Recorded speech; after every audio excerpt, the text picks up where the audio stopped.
Mic পেলে আমি পাগল হয়ে যাই এরকম না। রাত 10:30 11টার পর এমনিতেই কথা বলার অভ্যাস খুব কম আমার। বিগত দিনগুলোতে যেগুলোতে আমি নিজে মাহফিল নিয়েছি শর্ত সাপেক্ষে 10:30 10টা শেষ হয়ে গেছে, কিন্তু এই ধরনের প্রোগ্রামে আপনারা যারা অভ্যস্ত অনেক রাত পর্যন্ত কথা শোনার, তাদের জন্য এটা হয়তো ঠিক আছে। আমি সেই জন্য অনেক সময় বেশি রাত হলেও কথা বলি। তবে এতটুকু আমি বুঝি যে অনেকক্ষণ কথা বললে অনেক কিছু হবে, অল্প কথা বললে কিছুই হবে না, এটা আমি বিশ্বাস করি না। অল্প কথা মনোযোগ দিয়ে শোনা, শ্রোতা যদি সেই কথার উপরে আত্মসমর্পণ করে যথেষ্ট। আমি অনেক বড় বড় বিদ্বান আলেম ওলামাকে বলতে শুনেছি, যদি কেউ সূরাতুল আসরের উপরে আমল করে তার যথেষ্ট। ওয়াল আসর ইন্নাল ইনসানা লাফি খুসর। এই যে পরের যে আয়াতটা ইল্লাল্লাযীনা আমানু, আল্লাহ সুবহানাহু ওয়া তাআলা বলছেন যে জমানার কসম। কিসের কসম? যুগের কসম। ইন্নাল ইনসানা লাফি খুসর, নিশ্চয়ই মানুষ ক্ষতিগ্রস্ত। ইল্লাল্লাযীনা আমানু, তারা ব্যতীত যারা ঈমান আনছে। ওয়া আমিলুস সলিহাত, যারা সৎকর্ম করেছে। ওয়া তাওয়াসাউ বিল হক ওয়া তাওয়াসাউ বিস সবর, যারা ধৈর্য ধরে ও সৎকর্ম সম্পাদন করে। এরা ব্যতীত সব মানুষ ক্ষতিগ্রস্ত। তাহলে মানুষ লাভবান হয়ে এই পৃথিবী থেকে যাবে, ঈমান লাগবে, ধৈর্য লাগবে এবং সৎকর্ম লাগবে। বলছে যে এটা হলেও ক্ষতিগ্রস্ত হবে না। সূরাতুল আসর অনেক ইনাফ। কেমন? যাই হোক, এখন প্রায় 11টা বাজে। আমি 30 থেকে 40 মিনিট কথা বলে যদি দেখি যে আপনাদের বিরক্ততা না আসে, চেষ্টা করবো আরও 2-10 মিনিট বাড়িয়ে বলার, অথবা এর ভিতরে শেষ করে দেওয়ার ইনশাআল্লাহ। আর আপনারা যদি একেবারে খুব তৃপ্তি সহকারে শোনেন, তাও আমি বেশিরভাগ সময় 35-40 মিনিটের বেশি বলতে আর পারি না। আমার আর জ্ঞান থাকে না, শেষ হয়ে যায় কথা। এটা আমি গত 8 বছর দেখছি যে 40 মিনিট বলার পরে বুঝি না যে আর কি বলবো, মানে আর কতক্ষণ বলবো। প্রশংসা কার? আসমান ও জমিনের মালিককে। কে যিনি মৃতকে জীবিত করবেন, পুনরুত্থিত করবেন?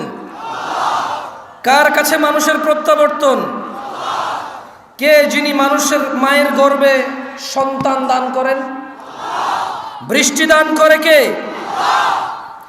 কার কাছে আমাদের ফিরে যেতে হবে?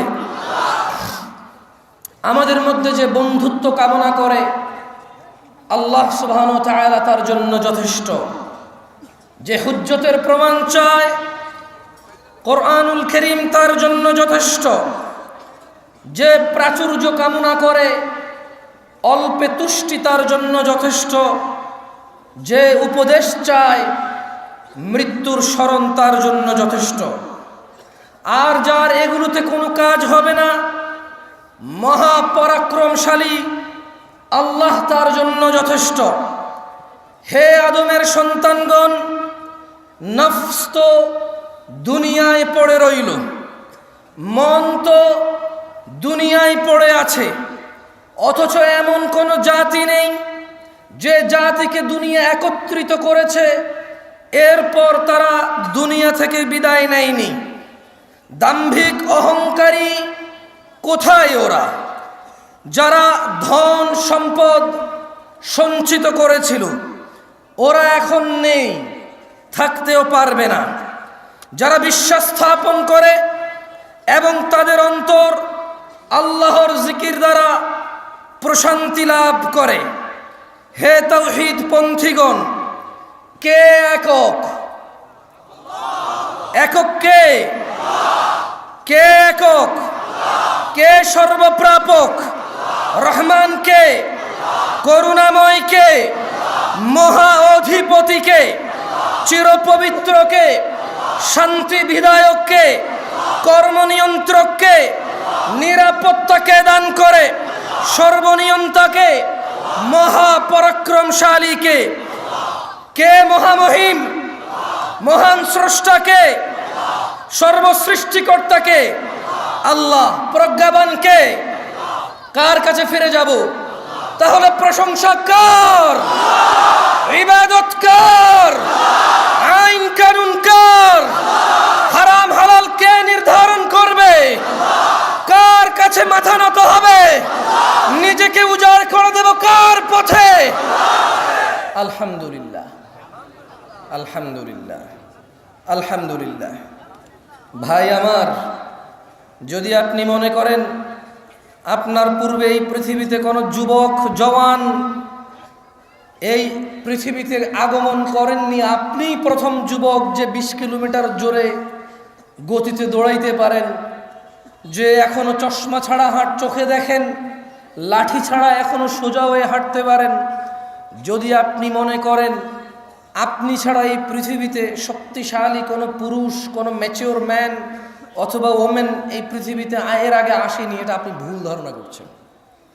এই পৃথিবীতে এমন এমন মানুষ, এমন এমন ক্ষমতাধর মানুষ ছিল, তারা বলেছে যে ফাকাল, অতঃপর সে বলল, ফেরাউন কি, আনা রাব্বুকুমুল আ'লা।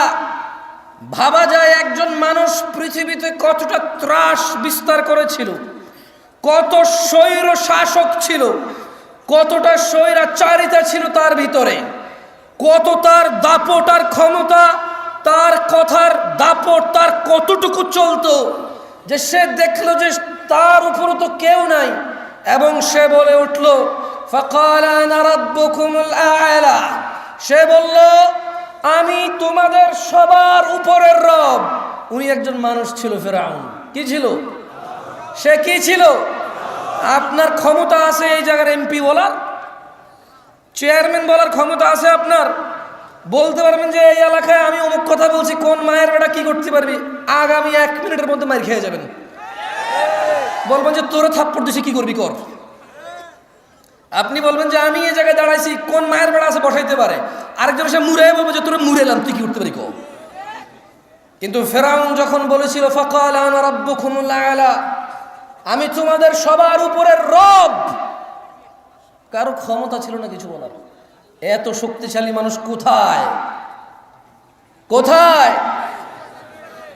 ক্লিন শেভ করে ফজরের সালাতে ঘুমিয়ে থেকে টাকনুর নিচে প্যান্ট পরে, রোনালদো রিভালদোর মতো চুল কেটে, নায়ক নায়িকা গায়ক গায়িকার মতো চলাফেরা জামা কাপড় পরে নিজেকে অনেক স্মার্ট ও শক্তিশালী ভাবা যায়, ডিজিটাল ভাবা যায়, কিন্তু ফেরাউনের মতো ক্ষমতার চিন্তাও করা যায় না। চিন্তা, ওরকম মানুষ পানিতে ডুবে মরে গেছে। আরে কিসের এত ক্ষমতা? উষ্টা খেলে নখ ভেঙে যায়, গাড়ির নিচে পড়লে পিষে যেতে হয়, পানিতে পড়লে ডুবে যেতে হয়, ছাদ থেকে পড়লে দুমড়ে মুচড়ে যেতে হয়, আগুন লাগলে পুড়ে যেতে হয়। আমরা এত দুর্বল মানুষ, কিসের এত আমাদের ক্ষমতা? 20 কিলোমিটার বেগে দৌড়ানোর ক্ষমতা, অথচ আল্লাহ এই 2টা পা দিয়ে 60 বছর দাঁড় করা রাখে, এমন পা যেখানে একটা কাঁটা ঢুকে যায়। এই একটা ছোট্ট কাঁটা আর সুই ঢুকে গেলে হাঁটার ক্ষমতা নাই কারো ব্যথায়। এত দুর্বল মানুষকে কে সোজা সাবলীল করে হাঁটায়? তাহলে ইবাদত কার হবে? উনি সালাতে ডাকলে ঘুমায় থাকার ক্ষমতা ওনার বান্দাদের আছে? যারা ঘুমিয়ে থাকে তারা কি কৃতজ্ঞ নাকি অকৃতজ্ঞ?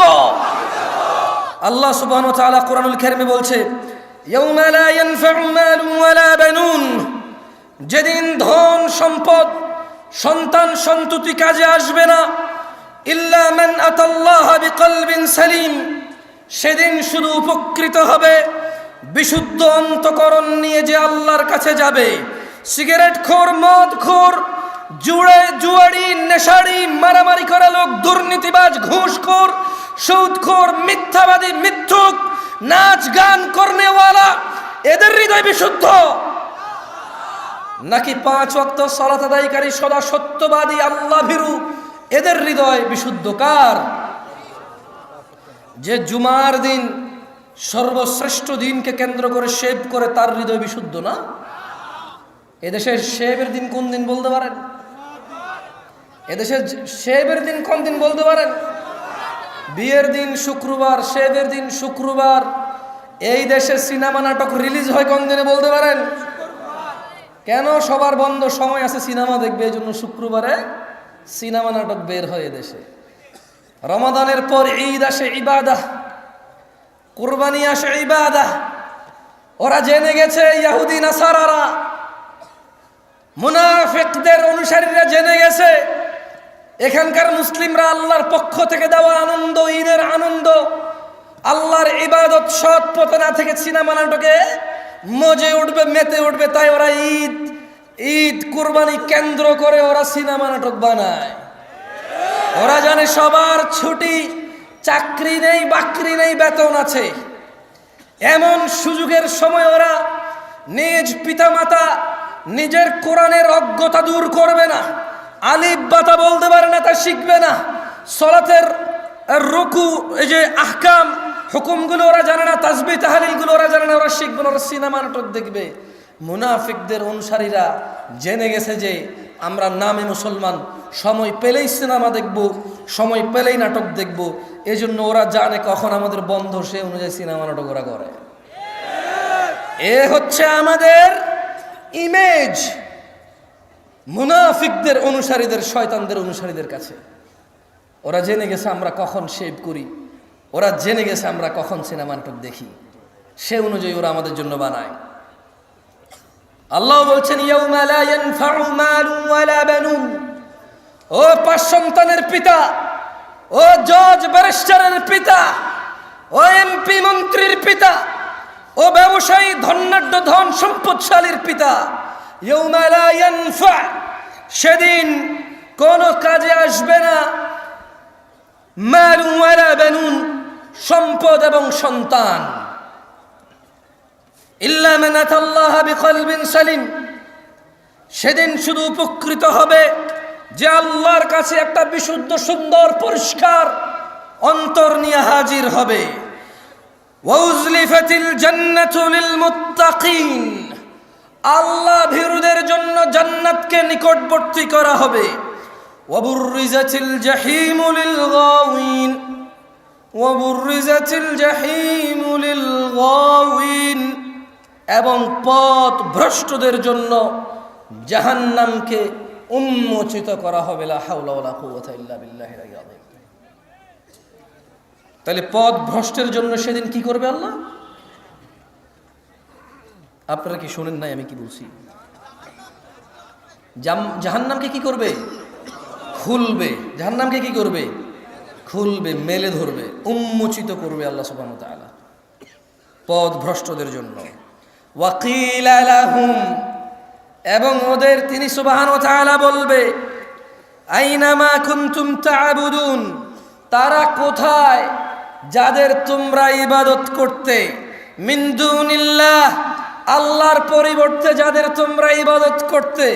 আল্লাহ তার রাসূল বলেছে ডান হাতে খেতে, তুমি বাম হাতে খাও, কারণ সিনেমার নায়ক বাম হাতে খায়।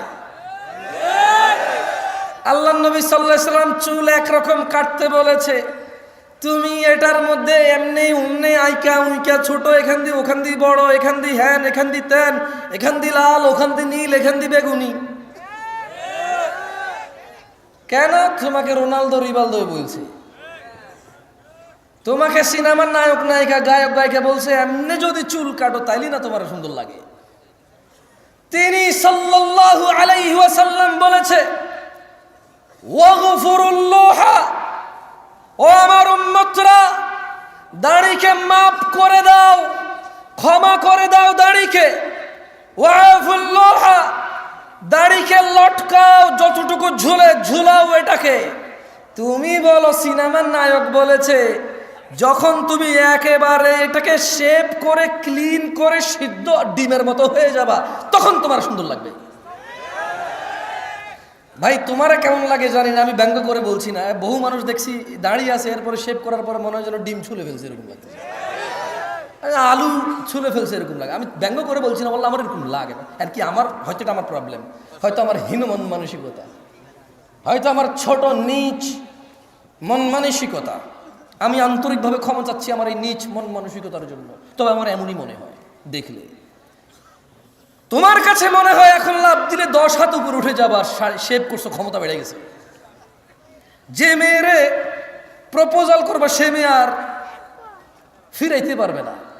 যেখানে চাকরির জন্য সিবি ড্রপ করবা, এখন চাকরি হয়ে যাবে তোমার। এখন যদি তুমি কারোর সাথে ঘুষাঘুষি মারামারি লেগে যাও, তোমার শক্তি বেড়ে যাবে, তুমি জিতে যাওয়া। দাড়ি কাটছো এই জন্যে, আমার এরকম মনে হয় না। আমার কাছে তোমার সিদ্ধ ডিমের মতো লাগে। আপনি নিজে তো শেভ করেন, ঠিক ঠিক বলছেন না? আপনার কাছে কি মনে হয় আপনি ঠিক বেটিক হবে এই জায়গায়? আমি একবারও জিজ্ঞেস করছি ঠিক কিনা? একবারও জিজ্ঞেস করছি? আমি যা বলি তার যদি সত্যায়ন আপনি করতে হয়, তাহলে আমি কি এখানে পরীক্ষা দিতে আসছি? মানে আমি বলবো ঠিক কিনা, আপনি বলবেন ঠিক, তারপরে ঠিক হবে, তাহলে আমি কি এখানে আমাকে আনছে কেন? আমাকে আনছে জেনে বুঝে বলার জন্য। এবার যদি আমার বলায় ভুল হয়, আপনি সংশোধন করে দেবেন। আমি আপনাকে ঠিক বেঠিক জিজ্ঞেস করবো কেন? আমি পাগল যে আপনারা বলবো ঠিক, আপনি ঠিক বললে আমার গা গরম হয়ে যাবে। ও আল্লাহ, কত মানুষ ঠিক বলে। এভাবে ঠিক ব্যাঠিক হয় না ভাই। এই পুরো পৃথিবীর সব মানুষ যদি কোনো একটা ঠিককে ব্যাঠিক বলে, এটা ঠিক থেকে যাবে। এই পুরো পৃথিবীর সব মানুষ যদি একটা ব্যাঠিককে ঠিক বলে, এটা ব্যাঠিক থেকে যাবে।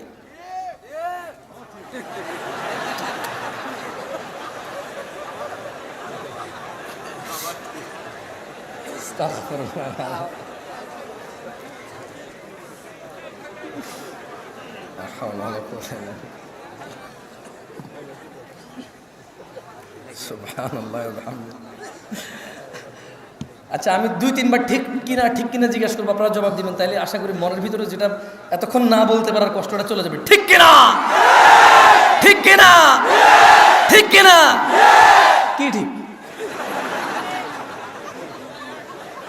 এই দেশে ঠিক কিনা বলার পরে যে ঠিক বলে সবাই, এটার কোনো ঠিক থাকা দরকার নাই। এই ঠিক কিনাটাই ঠিক, বুঝছেন? কোনো সাবজেক্ট হওয়া লাগবে না, ঠিক কিনা এটাই একটা সাবজেক্ট, এটাই ঠিক।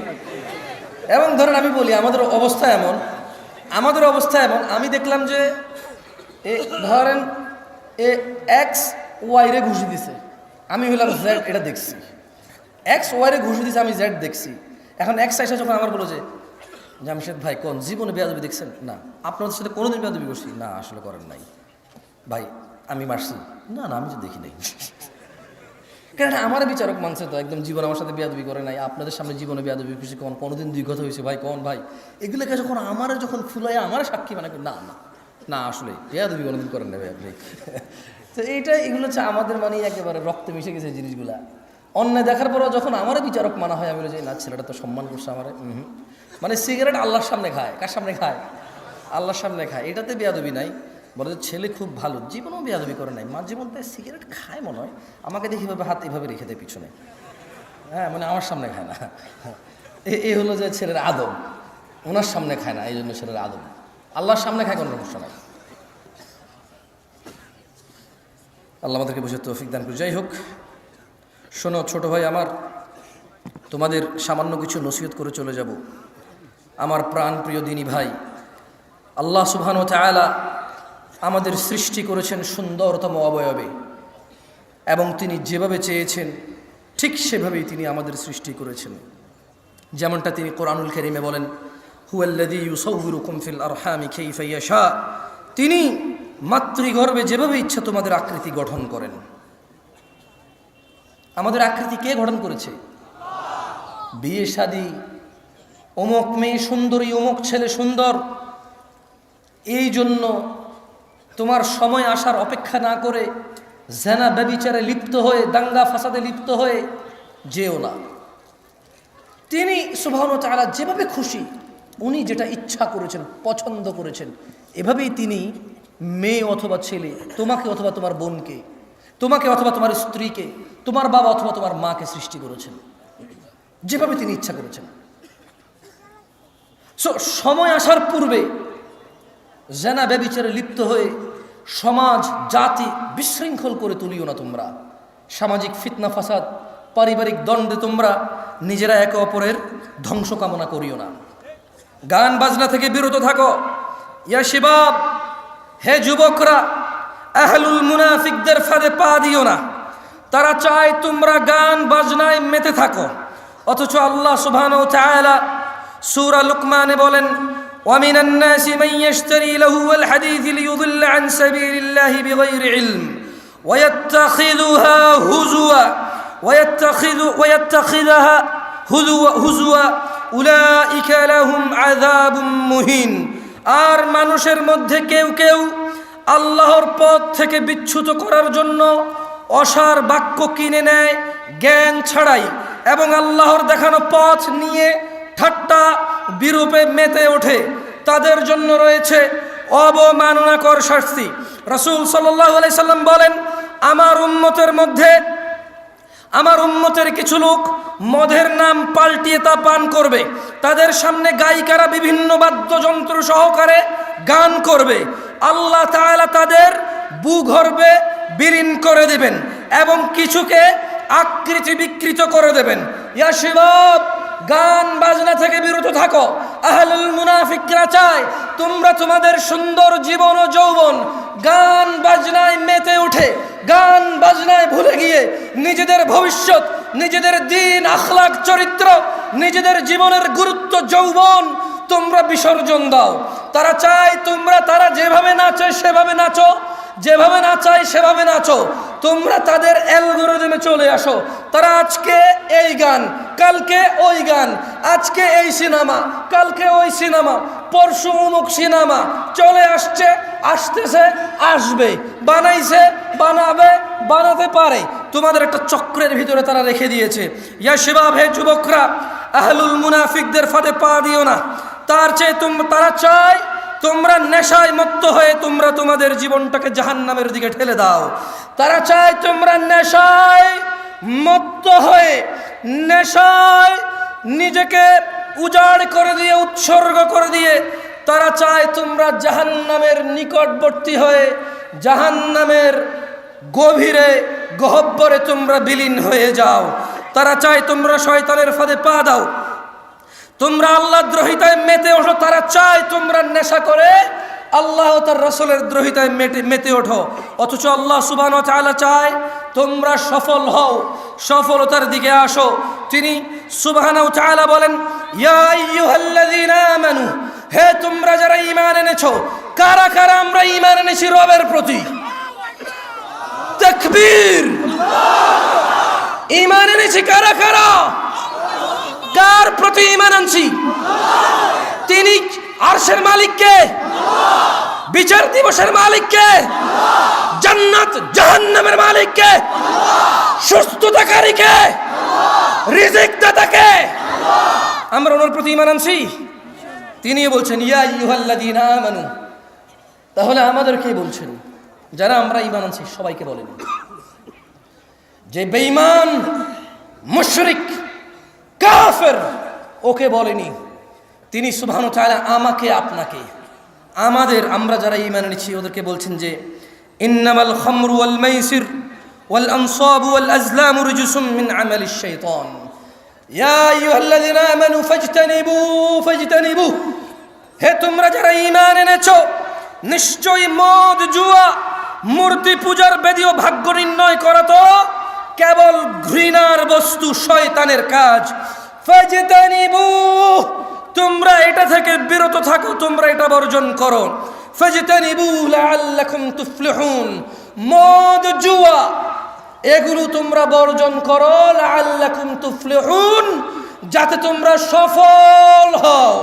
মুনাফিকরা চায় মদ, জুয়া, খেলাধুলা, হাসি তামাশায় আমরা আমাদের জীবনটাকে বিলিয়ে দেই, উৎসর্গ করে দেই। জাহান্নামের অধল নিচে আমরা নিজেদেরকে, কি বলে এটাকে, মানে আমরা জাহান্নামের নিম্ন পর্যায়ে পৌঁছে যাই। এটা হচ্ছে মুনাফিকদের চাহিদা। গান বাজনা, নেশা, জুয়া এগুলো দিয়ে আমাদের কি করবে? মোবাইলে জুয়া খেলা যায় কিনা? এখন খেলা তোমরা কেউ কে হ্যাঁ বলছো? আপনি কিছু বলবেন না, ঠিক আছে? রাসূল সাল্লাল্লাহু আলাইহি সাল্লাম বলেছেন, আমার উম্মতের মধ্যে এমন অনেক সম্প্রদায় হবে। কি হবে? একটু আমার সাথে বলিয়েন। রাসূল সাল্লাল্লাহু আলাইহি সাল্লাম বলেছে, আমার উম্মতের মধ্যে অনেক সম্প্রদায় হবে। কি হবে? যারা জিনা, ব্যভিচার, রেশমি কাপড় ব্যবহার, মদ, পান ও গান বাদ্যকে হালাল করে নেবে। কি কি হালাল করবে? মদ, জুয়া। কি? মদ, জুয়া এবং জেনা, ব্যভিচার। বলেন জেনা, ব্যভিচার। এগুলোকে হালাল করে নেবে। যেমন আজকের দিনে কোনো ছেলে যদি পার্কে, আজকের দিনে কোনো মেয়ে ছেলে যদি পার্কে হাত ধরে হাঁটে, ওরা কি এটাকে জেনা মনে করে? আজকের দিনে কোনো ছেলে মেয়ে বিবাহ করেনি, ভিডিও কলে কথা বলে, ওরা কি এটাকে জেনা মনে করে? ওরা ভাবে আমরা তো উলঙ্গ হইনি, আমরা তো দুইজন উলঙ্গ হইনি, দুইজন আমরা কোনো গোপন সম্পর্কে জড়িত হইনি। ওরা মনে করে শুধু দৈহিক মিলনই হচ্ছে জেনা, এর বাহিরে আর জেনা নাই, এটা ওরা বলে। এই জন্য আপনি দেখবেন কিছু ছেলে প্রশ্ন করবে, হুজুরদের কাছে করে। আমি তো আসলে বড় আলেম না, অনেক আলেমের কাছে প্রশ্ন যায় যে আমি নিয়েন না, মনে কষ্ট নিয়েন না, লজ্জা পাইয়েন না, এই তোমাদের যে ক্যামেরাগুলো তোমরা এখন ঘুরাবা না কেমন, একদম যেভাবে সেভাবে স্টিল থাকুক। আমি কাউকে লজ্জা দিতে চাই না। যাদের হাতে মোবাইল আছে বন্ধ করে দাও, 2 মিনিটের জন্য আবার তোমরা চালু করি, আমি একটা পরীক্ষা নেব। যাদের হাতে মোবাইল আছে তোমরা বন্ধ করে দাও। যেগুলো চলতেছে এগুলো তো কাউকে দেখা যাচ্ছে না। আমি যে প্রশ্ন করবো স্টেজের আশেপাশে আপনারা কেউ হাত তুলিয়েন না কেমন, কারণ ওই ক্যামেরায় চলে আসবে। তো আমি চাই না আমার কোনো মুসলমান ভাইকে আমি অপমান করি, এটা আমি চাই না।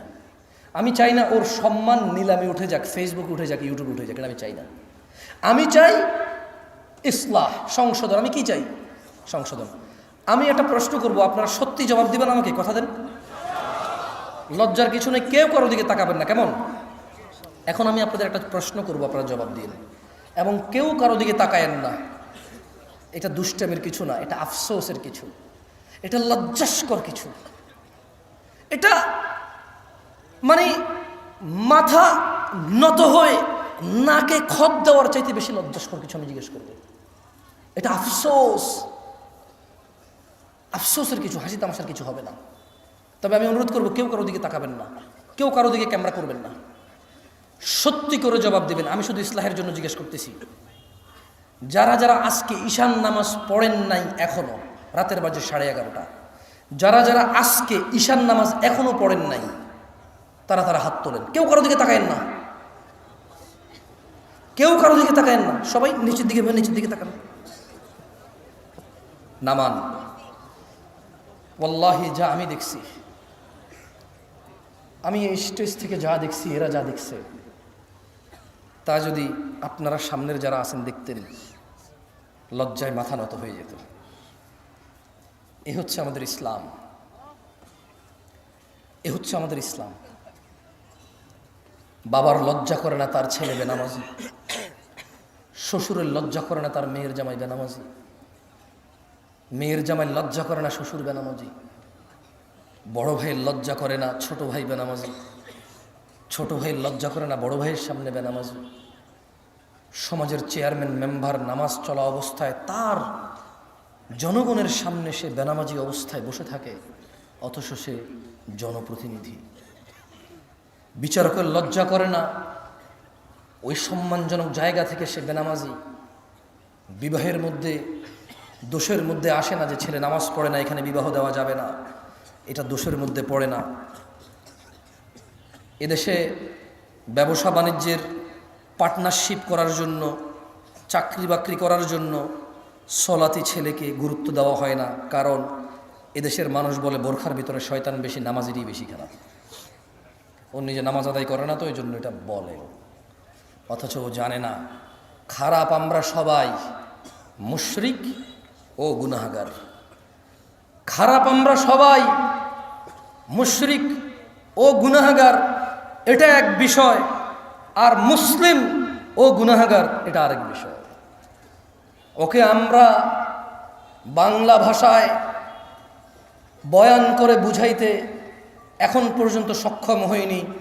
গুনাহগার মুসলমান আর গুনাহগার মুশরিক দুটার মধ্যে আসমান জমিনের পার্থক্য আছে।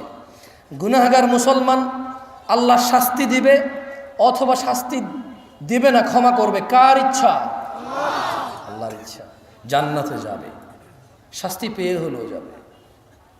আর বেঈমান গুনাহগার, কাফের গুনাহগার, মুশরিক গুনাহগার, ওর জান্নাতে যাওয়ার কোনো অবকাশ নেই। সলাত নামাজ যে মধ্যখানের অন্তরায়, নামাজ যে মধ্যখানের অন্তরায়, এটা ওকে আমরা বুঝাইতে ব্যর্থ হয়েছি। ও সলাতকে সাপ্তাহিক অনুষ্ঠানে পরিণত করেছে। ও পাঁচতলা মসজিদ এজন্য করেছে কারণ জুমায় জায়গা দেওয়া যায় না, ফজরের জন্য করেনি। ধিক্কার এমন পরিকল্পনাকারীর উপর। আমি জামশেদ মজুমদার বলি, সেই মনীয় লজ্জা পাও তুমি। আমি ব্যক্তিগতভাবে বলি, লজ্জা পাওয়া উচিত তোমার। পাঁচতলা মসজিদ তুমি ফজর, জোহর, আসর, মাগরিব, ইশা 5 ওয়াক্ত নামাজের পরিকল্পনা করে করনি, শুধু জুমার নামাজকে পরিকল্পনা করে করেছ। তুমি সলাতুল জুমাকে সাপ্তাহিক অনুষ্ঠান রীতির আওয়াজে পরিণত করেছ। তুমি সলাতকে সপ্তাহের এক ওয়াক্তে গিয়ে ঠেকিয়েছ। সলাত মুসলমান ও কাফেরের মধ্যে পার্থক্য বুঝাইতে অক্ষম হয়েছে তুমি। মসজিদের সভাপতি, তুমি নিজেই তো সলাত আদায় করো না। সত্যি কথা বলেন, যারা নামাজ পড়েন নাই তারা তো পড়েন নাই, যারা নামাজ পড়েন তারা একটু হাত তোলেন তো, পড়েন সবসময়। আচ্ছা বলেন তো, টাইলস কি আপনার জন্য জরুরি নামাজ পড়ার জন্য? Fan, AC? যারা সলাত আদায় করে এত দরকার না, মানে হইলে ভালো, গরম লাগে, ফ্যান চললে বাতাস লাগবে, নালে ঘামা যাবে একটু কিন্তু। কার্পেট হলে ভালো, নালে ওই যে সিরামিক শক্ত অথবা ফ্লোর শক্ত, হাঁটু অথবা ওই যে পায়ের, এটাকে কি বলে ভাই, পায়ের যে জায়গাটার নাম কি বলে? সরি, টাকনু। তো টাকনু, এই হাড্ডিটা নালে কালো হয়ে যাবে ফ্লোর, এই তো একটু ব্যথা লাগবে, দীর্ঘদিন নামাজ পড়লে আস্তে আস্তে কালো হয়ে যাবে এটা, ওই চাপ খেয়ে খেয়ে, এই তো আর কি। কার্পেট দিলে একটু আরাম লাগে। সলাত আদায়কারী কি কার্পেটের অপেক্ষা করে? ফ্যানের অপেক্ষা করে? শীত গরম বোঝে না। কার জন্য এই সুন্দর না, কার জন্য এই সুন্দর সুন্দর মসজিদগুলো বানিয়ে রাখেন? শুধু জুমার সালাত আদায় করার জন্য। মুসলিমদের টাকা অপচয় করা ছাড়া কিচ্ছু না। বানান, আল্লাহ তৌফিক দিকে একসময় ভরে যাবে ইনশাআল্লাহ। কারণ দিন অনেকের কাছেই স্পষ্ট এখন, মাশাআল্লাহ। আমি এতটুকু বলতে পারি, আজকের দিনের মুরব্বীরা, আজকের দিনের যুবকদের অনেক ভুল দেখে। এগুলো হচ্ছে টেকনোলজি, মানে ওদেরকে দ্রুত করে দিছে, ওদেরকে কি করে দিছে? ফাস্ট করে দিছে। এছাড়া মুরব্বীদেরকে যদি আমি বলি, বুকে হাত দিয়ে সত্য কথা বলেন তো, আপনার যুগের যেই জোয়ান পোলাপান ছিল, এখনকার যুগের পোলাপানকে অনেকেই দাড়ি রাখে না? বলবে যে হ্যাঁ, আগের তুলনায় এখন অনেক বেশি রাখে। এখন অনেক ছেলে পেলে, অনেক পয়সাওয়ালার ছেলে পেলে, অনেক স্মার্ট ঘরের ছেলে পেলে, অনেক জেনারেল ছেলে পেলে 5 ওয়াক্ত নামাজ পড়ে দাড়ি রাখে, মাশাআল্লাহ। এরকম আছে এখন অনেক মানুষ দিন শিখতে চায়। একটা সময় মাহফিলে এত মানুষ, এটা কল্পনা করা যেত, মুরব্বীরা যারা আছেন, করা যেত না। এখন মানুষ চায়। আমার বক্তব্য 33 হয়ে গেছে, যেহেতু আপনারা বিরক্ত হন নাই, আমি আর 7 থেকে 8 মিনিট কথা বলে যাব। আমি আপনাদের অনুরোধ করব, আমি সেই দূর থেকে আসছি, অনেক দূর থেকে আসছি। আমার এই আশা, আপনি আস্থা রাখেন। আমি আল্লাহর কাছে অতটুকু কামনা করি, আমি আল্লাহর কাছে বলি যে ইয়া আল্লাহ, যেহেতু আমি যদি কাউকে কিছু শিখাই, সে যদি আমার থেকে শিখে এটা আমল করে, সে যতটুকু পাবে তার থেকে কমবে না, আমাকে তুমি অতটুকু দিবা। সেজন্য আমি আল্লাহর কাছে দোয়া করি, আল্লাহ আমি যা শিখাই মানুষকে, তুমি তা শিখে মানার তৌফিক দান করো, এবং আমাকেও তা পালন করার সর্বোচ্চ তৌফিক দান করো। 6 থেকে 7 মিনিট বা 10 মিনিট কথা বলবো, মনোযোগ দিয়ে শোনেন, দেখেন আপনার জীবন পরিবর্তন হয় কিনা। যদি এতে না হয়, আপনি চেষ্টা করিয়েন, যাতে ইলম অর্জন করার চেষ্টা করেন, যাতে আপনার জীবনটা পরিবর্তন হয়। ইলম ছাড়া জীবন পরিবর্তন আসবে না। আন আবি হুরায়রা রাদিয়াল্লাহু আনহু قال, আপনারা সবাই আছেন? মনোযোগ সহকারে বলেন বিসমিল্লাহ। সুবহানাল্লাহ, সুবহানাল্লাহি ওয়া বিহামদিহি, সুবহানাল্লাহিল আযীম, সুবহানাল্লাহি ওয়া বিহামদিহি, সুবহানাল্লাহিল আযীম। বলেন আল্লাহুম্মা সাল্লি আলা মুহাম্মদ ওয়া আলা আলি মুহাম্মদ কামা সাল্লাইতা আলা ইব্রাহিম ওয়া আলা আলি ইব্রাহিম ইন্নাকা হামিদুম মাজিদ। আল্লাহুম্মা বারিক আলা মুহাম্মদ ওয়া আলা আলি মুহাম্মদ কামা বারাকতা আলা ইব্রাহিম ওয়া আলা আলি ইব্রাহিম ইন্নাকা হামিদুম মাজিদ। দেখেন আপনাকে কি দিতে পারবো ভাই আমি জানি না, তবে এতটুকু বলি, আল্লাহ নবী সাল্লাল্লাহু আলাইহি ওয়াসাল্লাম বলেছে সুবহানাল্লাহ একবার পড়লে আসমান জমিনের খালি জায়গা নেকিতে পূর্ণ হয়ে যায়। সো আপনি এটা বলছেন আলহামদুলিল্লাহ। এরপর বলছে আলহামদুলিল্লাহ তামলাউল মিজান। আলহামদুলিল্লাহ বললে কিয়ামতের মাঠে যে পাল্লা হবে, মাপবে, গুনাহ এবং নেকি মাপবে। আলহামদুলিল্লাহ তামলাউল মিজান, আলহামদুলিল্লাহ শব্দটা বললে মিজান ভারী হয়ে যায়। সো এই জন্য আলহামদুলিল্লাহ বলাইছি, সুবহানাল্লাহ বলাইছি। ওই জিকির করাই নাই আর কি, শিখাইছি। জিকির করে নাই, বলো লা ইলাহা, এগুলো করে না, ওটা করি নাই আর কি, শিখাই দিছি যে সুবহানাল্লাহ বলিয়েন, আসমান জমিনের খালি জায়গা পূর্ণ হবে নেকি দিয়ে। এবং ওই যে দুরূদ যদি কেউ একবার পড়ে, কয়বার? 10 বার রহমত নাজিল হবে। কয়বার? সরি, 10টা রহমত। কয়টা? 10টা গুনাহ ক্ষমা হবে, মর্যাদা বৃদ্ধি হবে।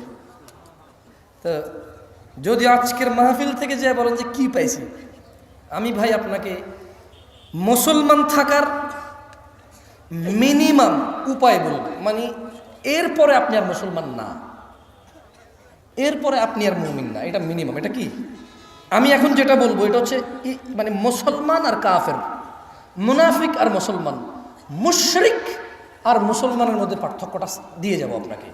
এবার আপনি সিদ্ধান্ত নেবেন, আপনি কি মুসলমান হয়ে থাকবেন, মুমিন হয়ে থাকবেন, মুত্তাকি হয়ে থাকবেন, নাকি কাফের, মুনাফিক, মুশরিক হয়ে পৃথিবী থেকে বিদায় নেবেন। সিদ্ধান্ত কার?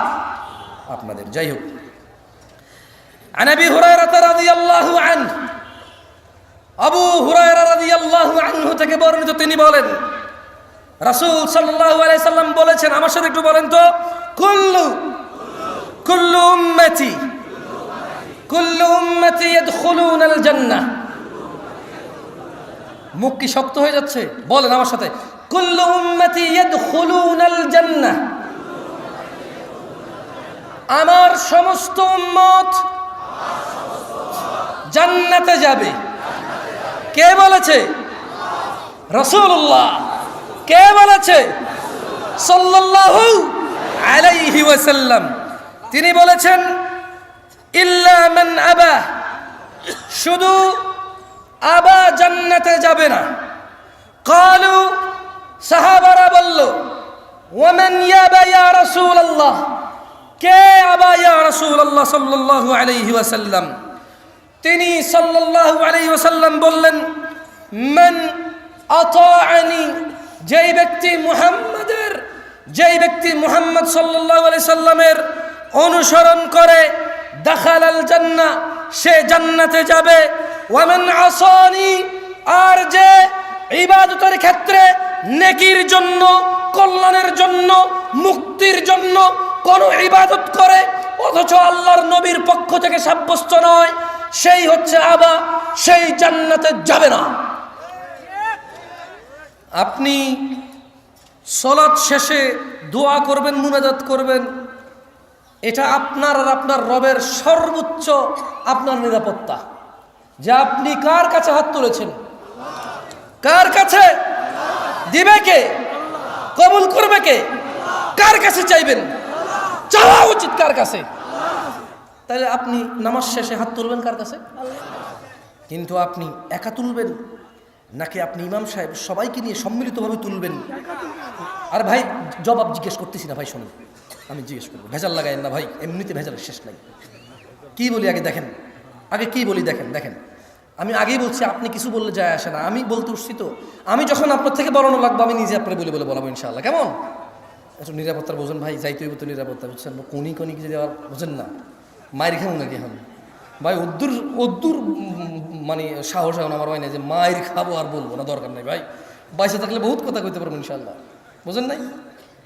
তো আমি ইমাম সাহেবকে বলবো, ইমাম সাহেব, আমি এলাকার মান্যগণ্য মানুষকে বলবো, মান্যগণ্য সাহেব, আমি এলাকার দিন প্রিয়, ইসলাম প্রিয় ভাইকে বলবো, ভাই সলা ইবাদা, দোয়া ইবাদা।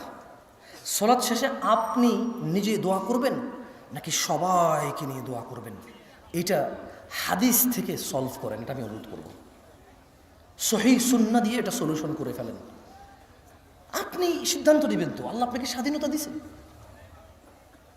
আল্লাহ বলেছে ইন্না হাযিহি তাযকিরা, এই কোরআনুল কারীম হচ্ছে উপদেশ।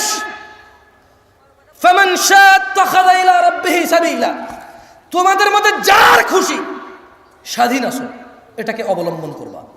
যে এটা অবলম্বন করবা সফল হবা, যে অবলম্বন করবা না, আজকে তোমার খুশি চলবে কিন্তু বিচার জীবনে কার খুশি চলবে বিচার দিবসে? এই শুধু এটা মাথায় রেখে কাজ করিয়েন। তো আল্লাহ নবী সাল্লাল্লাহু আলাইহি ওয়াসাল্লাম বলেন যে কুল্লু উম্মতি ইয়াদখুলুনাল জান্নাহ, আমার সব উম্মত জান্নাতে যাবে আবা ছাড়া। বলল আবাকে ইয়া রাসূলুল্লাহ সাল্লাল্লাহু আলাইহি সাল্লাম, বলল যে আতাআনি, আমাকে ইতাআত করে, আমাকে অনুসরণ করে ইবাদতের ক্ষেত্রে, আমি যা বলেছি করেছি তা করে, সে হচ্ছে আতা করে, আমাকে অনুসরণ করে। আর যে আমাকে অনুসরণ করে না সেই হচ্ছে আবা, সে জান্নাতে যাবে না।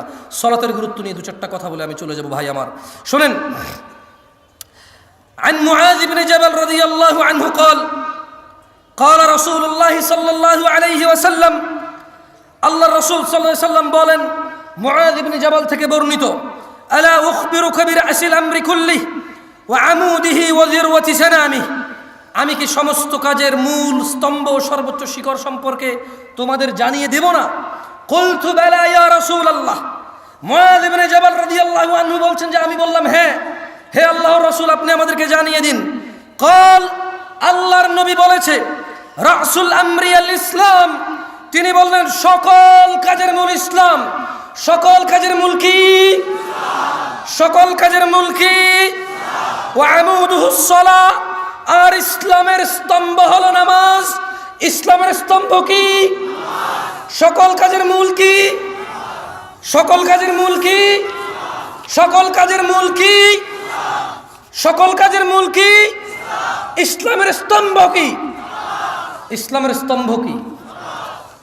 আপনার যত ইবাদত আছে, সরি ভাই সিরি বলছি না, আপনার যত ইবাদত আছে এই সবগুলোর মূল কি? ইসলাম। সকল কাজের মূল কি? সকল কাজের মূল কি? এই এত বড়, ওকে কেমন? ওয়া আমুদুহুস সালাহ, আর ইসলামের স্তম্ভ কি? ইসলামের স্তম্ভ কি? স্তম্ভ এই হলো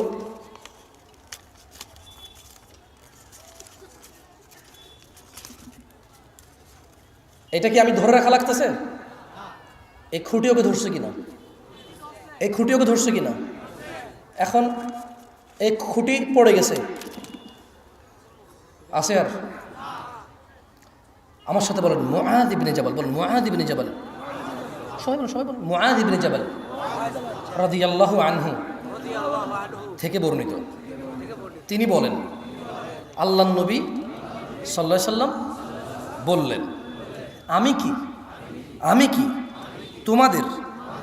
কি তোমাদের সমস্ত কাজের মূল স্তম্ভ ও সর্বোচ্চ শিখর সম্পর্কে জানিয়ে দেব? মুআয ইবনে জাবাল বললেন, হ্যাঁ ইয়া রাসূলুল্লাহ আপনি জানিয়ে দেন।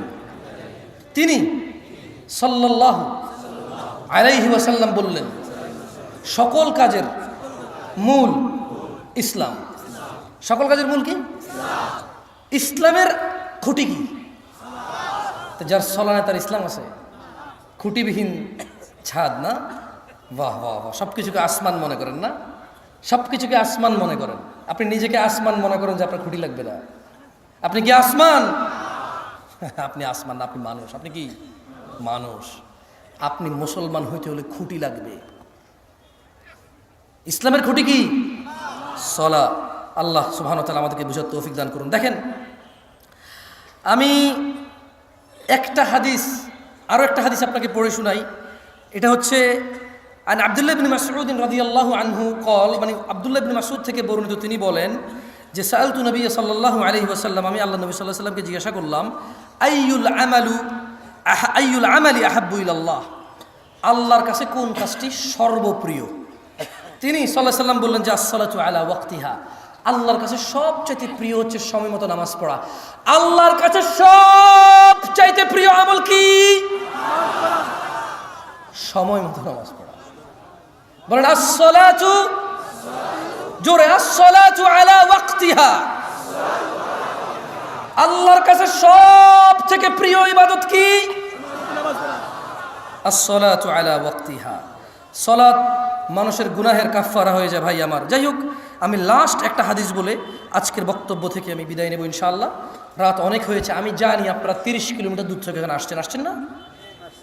অনেকে 30-40 কিলোমিটার। আমি শুনছি একজন বলছে ভাই রংপুর থেকে আসছে। আমি জানি না এখান থেকে রংপুর করতে, আমি জানি না।